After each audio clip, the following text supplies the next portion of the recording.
Bienvenue à tous, ravis de vous retrouver sur TV5 Monde. Un proverbe dit qu'il y a des gens tellement pauvres qui n'ont rien d'autre que l'argent. Je vous laisse méditer là-dessus en attendant. Découvrons les prévisions de votre vendredi 8 avril en commençant par le domaine de l'Europe. Alors vous le voyez tout de suite, qui va pouvoir pavaner tranquillement au soleil? Eh bien toujours les mêmes. Notamment la péninsule ibérique avec un ciel plutôt bien ensoleillé et d'une température de saison. En revanche, c'est à Paris en France ou encore sur la Belgique et la Hollande que le mercure est en baisse avec ces précipitations qui vont rythmer votre journée pour ces prochaines 24 heures.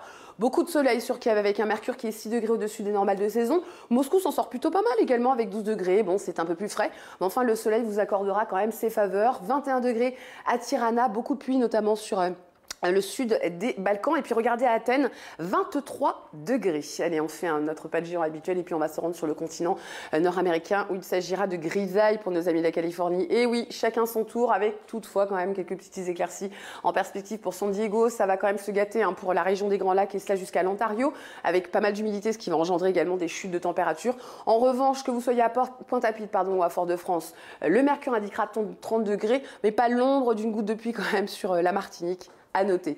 Pour le reste de l'Amérique latine, on parlera sans surprise de la zone de convergence intertropicale, donc beaucoup d'humidité sur le nord et ça jusque Natal. La carte va plus vite que moi, vous le voyez. Et puis regardez, 21 degrés ici à Montevideo, encore un peu d'humidité sur Mar del Plata, mais enfin rien de bien méchant. Malheureusement, l'humidité, il en sera question également sur les Mascareignes et sur le sud de l'Afrique. Et puis regardez, Windhoek, 28 degrés qui s'en sort avec un bel ensoleillement par la mousson africaine toujours sur la Côte d'Ivoire, le Cameroun ou encore la Centrafrique et même les plateaux éthiopiens.